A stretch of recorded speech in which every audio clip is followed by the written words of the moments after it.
ଯୋଗ ଶାସ୍ତ୍ରରେ ପାଞ୍ଚଟି ଯମ ପାଞ୍ଚଟି ନିୟମ ଅଛି। ନିୟମ ହେଉଛି ଶୌଚ, ସନ୍ତୋଷ, ତପଃ, ସ୍ୱାଧ୍ୟାୟ, ଈଶ୍ୱର ପ୍ରଣିଧାନ। ଶୌଚ ହେଉଛି ପବିତ୍ରତା, ସନ୍ତୋଷ ହେଉଛି ନିଜ ଭିତରେ ଆତ୍ମତୃପ୍ତି, ତପଃ ନିଜ ଜୀବନକୁ ଟିକେ ସାଧନାମୟ କରିବା, ସ୍ୱାଧ୍ୟାୟ ପ୍ରତ୍ୟେକ ଦିନ ସତ୍ସାହିତ୍ୟ ସଦ୍ଗ୍ରନ୍ଥ ଅଧ୍ୟୟନ କରିବା, ଆଲୋଚନା କରିବା, ସତ୍ସଙ୍ଗ କରିବା, ଈଶ୍ୱର ପ୍ରଣିଧାନ ଭଗବାନଙ୍କୁ ନିକଟରେ ନିଜକୁ ସମର୍ପିତ କରିବା। ଇଏ ହେଉଛି ନିୟମ। ମହର୍ଷି ପତଞ୍ଜଳି କହୁଛନ୍ତି ପାଞ୍ଚଟି ନିୟମ। ପାଞ୍ଚଟି ଯମ ହେଉଛି କ'ଣ? ସତ୍ୟ, ଅହିଂସା, ବ୍ରହ୍ମଚର୍ଯ୍ୟ, ଅସ୍ତେୟ, ଅପରିଗ୍ରହ। ସତ୍ୟ ସତ କହିବା, ଅହିଂସା ଜାଣିଛୁ, ଅସ୍ତେୟ ଚୋରି କରିବାନି, ସରକାରୀ ଜିନିଷ ଚୋରି କରିବାନି, ଲାଞ୍ଚ ନବାନି, ବ୍ୟବସାୟରେ ଠକିବାନି, ଏ ସବୁ ଚୋରି ଭିତରେ। ଅସ୍ତେୟ ଚୋରି ନ କରିବା। ଅପରିଗ୍ରହ, ଅପରିଗ୍ରହ ହେଉଛି ନିଜର ଆବଶ୍ୟକତା ଠାରୁ ଅଧିକ ସଂଗ୍ରହ ନ କରିବା। ଏପରିକି କିଏ ଜଣେ ଦେଇ ଦେଉଥିଲେ ମଧ୍ୟ, ଆଜ୍ଞା ଶୁଣନ୍ତୁ, ଏ ବାବାଜୀ ହେଲେ ଆମମାନଙ୍କର କେତେ ଗୁଡ଼ିଏ ଦୋଷ ହେଇଯାଏ। ବାବାଜୀ ମାନଙ୍କର କହିଦେଉଛି କ'ଣ ନା, ଲୋକ ଆଣିକି ଦିଅନ୍ତି, ଦେଲେ କରିବ କ'ଣ? ଝିଅ ଅଛନ୍ତି ତ ବାଣ୍ଟି ଦିଅ, ମିଳିଲା ତ ବାଣ୍ଟି ଦିଅ, ମିଳିଲା ବାଣ୍ଟି ଦିଅ, ସେ ବସ୍ତୁ ହଉ ଅର୍ଥ ହଉ ବାଣ୍ଟି ଦିଅ। ରଖିବ ଯଦି କୋଉଠି ରଖିବ, କେତେ ରଖିବ? ଅପରିଗ୍ରହ, ଆବଶ୍ୟକତା ଠାରୁ ଅଧିକ କେତେ ଦରକାର। ବ୍ରହ୍ମଚର୍ଯ୍ୟ, ଏ ଯୋଉ ପାଞ୍ଚଟି ଯମ, ଏ ଆପଣ ଦେଖ ପାଞ୍ଚଟି ନିୟମ। ନିୟମ ହେଉଛି ନିଜ ଭିତରେ, ପବିତ୍ରତା ନିଜ ଭିତରେ, ସନ୍ତୋଷ ନିଜ ଭିତରେ, ତପଃ ନିଜର ସାଧନା ନିଜ ଭିତରେ, ଏ ସବୁ ନିଜର ସମର୍ପଣ, ଈଶ୍ୱରଙ୍କ ପାଖେ ସମର୍ପଣ ନିଜ ଭିତରେ, ଇଏ ହେଉଛି ଅନ୍ତରଙ୍ଗ ସାଧନା। ଆଉ ଯମ ଯୋଉ ପାଞ୍ଚଟି, ସତ ସତ କହିବି ଆପଣଙ୍କ ସାଙ୍ଗରେ ନା, ଆଉ ମୁଁ କାନ୍ଥକୁ ସତ କହିବି। ସତ୍ୟ ହେଉଛି ବ୍ୟକ୍ତି କିଭଳି ଆଉ ଗୋଟିଏ ବ୍ୟକ୍ତି ସହିତ ସମାଜରେ ବଞ୍ଚିବ, ଇଏ ହେଉଛି ଯମ, ହେଉଛି ପାଞ୍ଚଟି। ସତ୍ୟ, ଅହିଂସା, ମୁଁ କ'ଣ ମୋ ଆଙ୍ଗୁଳିକି ଧରି କାମୁଡ଼ିବି, ହିଂସା କରିବି ନା ନାହିଁ। ମୋର ବାକ୍ୟ ଅନ୍ୟ କାହାକୁ କଷ୍ଟ ନ ଦଉ ବାଣୀ ଦ୍ୱାରା, ମୋର ଆଚରଣ ଅନ୍ୟକୁ ଆଘାତ ନ ଦଉ। ଅହିଂସା ଶବ୍ଦ ଏତେ ବ୍ୟାପକ, ଅନ୍ୟକୁ ଆଘାତ ଦେବୁନି। ଆପଣ ଚିନ୍ତା କରନ୍ତୁ, ଆମମାନଙ୍କର ଜୀବନଚର୍ଯ୍ୟା, ଆମମାନଙ୍କ ଜୀବନଚର୍ଯ୍ୟାରେ ଆମେ ଅନ୍ୟକୁ ଆଘାତ ଦେଉଛୁ ନା ନାହିଁ? ଆପଣ ଛୋଟିଆ କଥା ଦେଖି ନେଉନାହାନ୍ତି। ଆମମାନଙ୍କର ଖାଦ୍ୟ, ଆମମାନଙ୍କର ଖାଦ୍ୟରେ ଏ ଅହିଂସା ଖାଦ୍ୟ ନା ହିଂସାତ୍ମକ ଖାଦ୍ୟ? ଶୁଣନ୍ତୁ, କହିବି ଅହିଂସା ଖାଦ୍ୟ କ'ଣ ଅଛି? ଶୁଣନ୍ତୁ, ଅହିଂସା ଜୋତା ମିଳୁଛି, ଜୋତା ମିଳୁଛି, ଅହିଂସା ଜୋତା। ଆପଣ ନା କେବେ ଶୁଣିଛନ୍ତି? ବିଦେଶରେ ଅହିଂସା ଜୋତା ମିଳୁଛି, ଅର୍ଥାତ୍ ଚମଡ଼ା ଜୋତା, କିନ୍ତୁ କୌଣସି ପ୍ରାଣୀକୁ ଆଘାତ ଦିଆ ହେଇନଥିବ। ଅହିଂସା ଜୋତା ମିଳୁଛି, ଅର୍ଥାତ୍ ଜୀବ ହତ୍ୟା ନ କରି ଚର୍ମ ସଂଗ୍ରହ ହେଇଥିବ। ତାଠୁ ଆହୁରି ତ ଆଜିକାଲି ତ ଅହିଂସା ଜୋତା ସହଜ ହେଇଗଲା, ଆଜିକାଲି ବିନା ଚମଡ଼ା ଜୋତା ମିଳିଗଲା। ହିଂସା ଶବ୍ଦ ନୁହଁ ଖାଲି। ଆପଣ ଦେଖନ୍ତୁ ଆମମାନଙ୍କର ଖାଦ୍ୟ ପଦାର୍ଥରେ ହିଂସା ହେଉଛି କି ନାହିଁ? ଖାଦ୍ୟ ପଦାର୍ଥ ଶୁଦ୍ଧ, ଆମମାନଙ୍କ ବିଚାର ଶୁଦ୍ଧ, ବିଚାରରେ ଆମେ ହିଂସା କରିଦେଉଛୁ, ଅନ୍ୟ ପ୍ରତି ଅସୂୟା ଭାବ ରଖୁଛୁ। ତ ଏ ଯୋଉ ପାଞ୍ଚଟି ଯମ, ଏ ପାଞ୍ଚଟି ଯମ ହେଉଛି ମୁଁ ଅନ୍ୟମାନଙ୍କ ସହିତ କିଭଳି ବ୍ୟବହାର କରିବି, ସମାଜ ସହିତ କିଭଳି, ରାଷ୍ଟ୍ର ସହିତ କିଭଳି, ସୃଷ୍ଟି ସହିତ କିଭଳି ବ୍ୟବହାର କରିବି।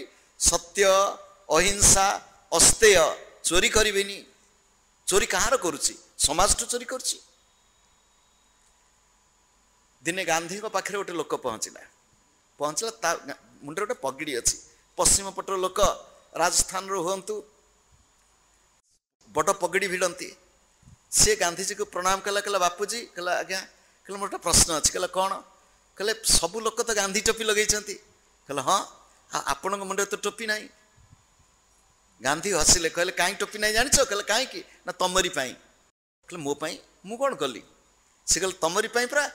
ତମ ମୁଣ୍ଡରେ ଯୋଉ ପଗଡ଼ିଟି ଅଛି, ଶୁଣ, ତମ ମୁଣ୍ଡରେ ଯୋଉ पगिड़ीटी अच्छी से 50टा टोपी हो जाता गोटाई लोक मुंडे पगिड़ी 50टा पगिड़ी हबार कना आ 49टा लोक मुंड लंगड़ा अर्थात आमे राष्ट्र संपद को केतिकी निज भितर रखी दउछु आड़ई खिरी आपण कहि मु रोजगार कली घर तैयारी कली हाँ ये सत्य आपण परिश्रम करछे रोजगार करछंती आपण किणी आनिछंती किंतु ये राष्ट्र संपत्ति ये छड़ हो ये पत्थर हो ये गोड़ी हो ये बाली हो ये होची देशर राष्ट्र संपत्ति गोटे व्यक्ति पाखरे केते आउ जण पाखरे एतिकी जो देशर संस्कृति कहूची तेन त्यक्तेन भुंजी था त्याग बुद्धि द्वारा भोग कर संग्रह बुद्धि नुह त्याग बुद्धि द्वारा भोग कर माँ गृध कस्य धनम अन्यर धन प्रति लोभ कर नहीं अन्यर धन प्रति ना लोभ ना ईर्षा ये जो 5टी जम 5टी नियम जमती कहलु एते सार्वभौम महाव्रता ये होची कौन सार्वभौम अर्थात केवल भारत लोक माने करिवे ता नुह समग्र सृष्टि रे सार्वभौम होची समग्र सृष्टि रे ये जम नियम देश काल समय अनवच्छिन्न ये जे केवल यही देश रे करिवे सेठी करिवेनी यही से समय लोक पालन करथिले ए समय रे नुह ता नुह अर्थात आमनक जीवन केमिति हेबा दरकार आमनक जीवन धारण केमिति हेबा दरकार आज्ञा भारत वर्ष रे संपत्तिर अभाव नाही भारत वर्ष रे उत्पादन अभाव नाही भारत वर्ष सबुठ बड़ अभाव होची हृदयर अभाव हृदयहीन आमनक हृदयहीनता एते बढ़ी जाइछि केते लोक खाइबा दिटा पाउ नाहंती केति के अन्न नष्ट होची लोकंक रहिया पई जागा नाही केति के गोटे गोटे लोकंकर केते केते घर कर मना नाही जदि आम मानक पाखे थिबा मठवाड़ी ठो आरंभ करी शुणंतु मठवाड़ी ठो आरंभ करी श्रीमंत लोक आमे साधारण गृहस्थ मध्य आमे यदि चिंता करिबा मोर केतिकिरे चली जीवो मोर केतिकिरे चली जीवो आपण 50 प्रकार तियण करंतु तरकारी करंतु आपण पाइबे जति पेट से जति सेति ना आ ताठु कोन बेसी पाइ जिवे आ जदि बेसी पाइबे रोग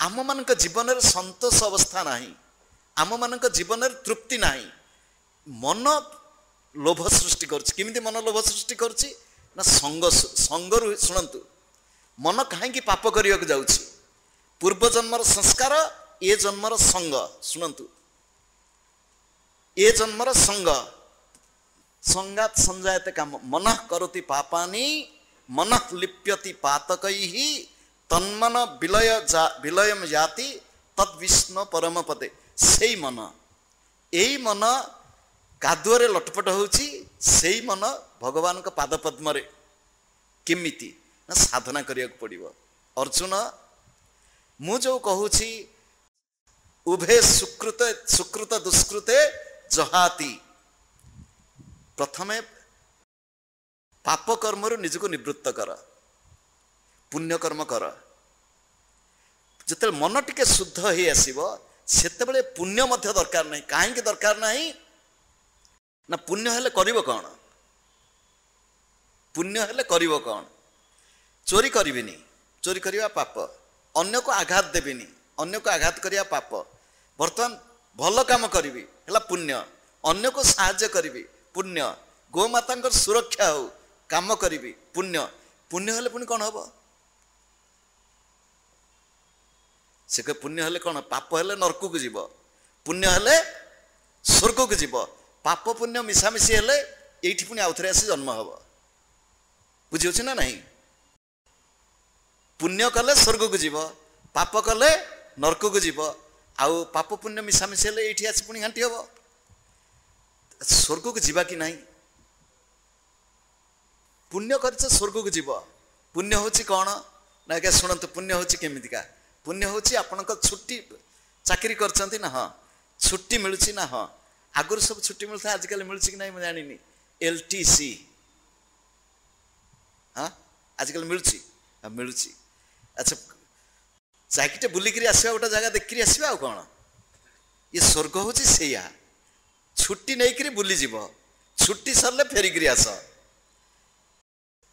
फेरिकी पुणी जी दिन नहीं खर्च पर्च होगा से रोजगार करें स्वर्ग जीव तमें जो छुट्टी नहीं जाइए गोटे देश को बुली सेठी काम करें कि रोजगार करें जी पैसा नहीं खर्च करदे फेरी आस ये स्वर्ग हूँ से साधु सन्थ महापुरुष कहले स्वर्ग भी आमर दरकार ना कहीं क्षीणे पुण्य मर्त्य लोकम विशंति भगवत गीता जदि जिते पाप पुण्य क्षय हो पुणी मर्त्य लोक आसो पुणी जन्म हम ताल पाप कले नरकरे भोग पुण्य कले स्वर्ग को भोग कर ये उभय हूँ भोग शुणु उभय हूँ भोग ये गोटे तंत्र गोटे श्लोक कहूँ पाप पुण्य उपर से कह पाप और पुण्य उभय होती पशु पाप और पुण्य उभय होती पशु